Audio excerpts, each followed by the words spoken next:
భక్తి భాస్కర ప్రేక్షకులకు నమస్కారం. ధర్మ సందేహం కార్యక్రమానికి స్వాగతం.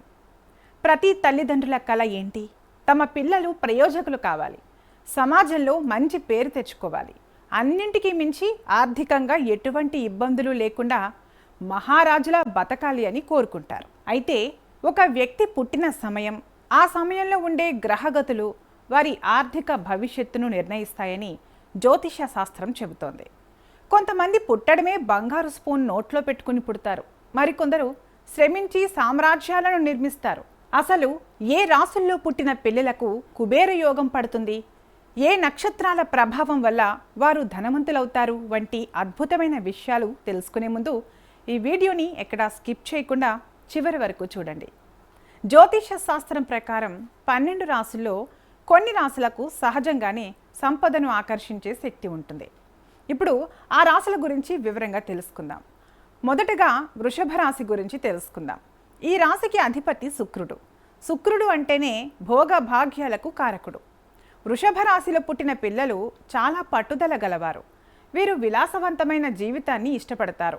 దాన్ని సాధించడం కోసం ఎంతైనా కష్టపడతారు. చిన్నతనం నుంచే వీరికి పొదుపు చేయడం, డబ్బును మేనేజ్ చేయడం తెలుస్తుంది. అలాగే సింహరాశి. రాసులన్నింటిలో సింహరాశికి ఒక ప్రత్యేకత ఉంది. దీనికి అధిపతి సూర్యుడు. వీరు పుట్టుకతోనే నాయకత్వ లక్షణాలు కలిగి ఉంటారు. 10 మందికి పని ఇచ్చే స్థాయిలో ఉంటారు, కానీ మరొకరి కింద పని చేయడానికి ఇష్టపడరు. రాజసం, ధైర్యం వీరి పెట్టుబడి. అందుకే వీరు వ్యాపారాల్లో లేదా ఉన్నత పదవుల్లో ఉండి అపారమైన ధనాన్ని గడిస్తారు. అలాగే వృశ్చిక రాశి. ఈ రాశి వారు చాలా తెలివైన వారు. వీరికి ఇన్వెస్ట్మెంట్స్ మీద, మార్కెట్ మీద అద్భుతమైన పట్టు ఉంటుంది. ఒక రకంగా చెప్పాలంటే చదరంగం లాంటి తెలివితేటలు వీరి సొంతం. వీరు రహస్యంగా తమ సామ్రాజ్యాన్ని నిర్మిస్తారు. కోటీశ్వరుల జాబితాలో ఈ రాశి వారు ఎక్కువగా కనిపిస్తుంటారు. అలాగే మకర రాశి. వీరు కర్మవీరులు. శని భగవానుడి ప్రభావం వల్ల వీరు క్రమశిక్షణకు మారుపేరు. అడ్డదారుల్లో కాకుండా కష్టపడి పైకి వస్తారు. వీరి సంపాదన నిలకడగా ఉంటుంది. వయసు పెరిగే కొద్దీ వీరి ఆస్తులు కూడా పెరుగుతూనే ఉంటాయి. కనుక ఈ రాశులలో పుట్టిన వారు ధనవంతులు అవ్వడానికి అవకాశం ఉంది. అయితే ఇక్కడ ఒక విషయం గుర్తుంచుకోవాలి. కేవలం రాశి మాత్రమే కాదు, ఆ రాశిలో గ్రహాల స్థితి కూడా ప్రధానం. ముఖ్యంగా జాతక చక్రంలో ద్వితీయ స్థానం అంటే ధనస్థానం మరియు ఏకాదశ స్థానం అంటే లాభస్థానం బలంగా ఉంటే ఆ పిల్లలు భవిష్యత్తులో తిరుగులేని ధనవంతులు అవుతారు. అలాగే కొన్ని నక్షత్రాల ప్రభావం కూడా మెండుగా ఉంటుంది. ఉదాహరణకు పుష్యమి, మఖ, ఉత్తరాషాఢ, శ్రవణం నక్షత్రాల్లో పుట్టిన పిల్లలకు గజకేసరి యోగం లేదా లక్ష్మీ యోగం పట్టే అవకాశాలు ఎక్కువగా ఉంటాయి.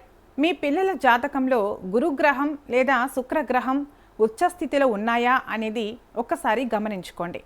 అయితే రాశి ప్రభావం అనేది ఒక పునాది మాత్రమే. జాతకంలో గ్రహాలు అనుకూలించినా దానికి శ్రమ అనే తోడు ఉండాలి. ఏ రాశిలో పుట్టినా సరైన విద్య, సంస్కారం మరియు కష్టపడే తత్వం ఉన్నప్పుడు లక్ష్మీదేవి కటాక్షం ఖచ్చితంగా ఉంటుంది. మీ పిల్లల రాశి ఏంటి, వారి జాతకంలో ధనయోగాలు ఉన్నాయా అని తెలుసుకోవాలంటే మంచి సిద్ధాంతిని సంప్రదించి పూర్తి జాతక విశ్లేషణ చేయించుకోండి. ఈ సమాచారం మీకు నచ్చినట్లయితే ఈ వీడియోని లైక్ చేయండి, మీ స్నేహితులకు, బంధువులకు షేర్ చేయండి. ఇలాంటి మరిన్ని ఆసక్తికరమైన జ్యోతిష్య, ఆధ్యాత్మిక అంశాల కోసం మన ఛానల్ని సబ్స్క్రైబ్ చేసుకోవడం మర్చిపోకండి. సర్వే జన సుఖినో భవంతు.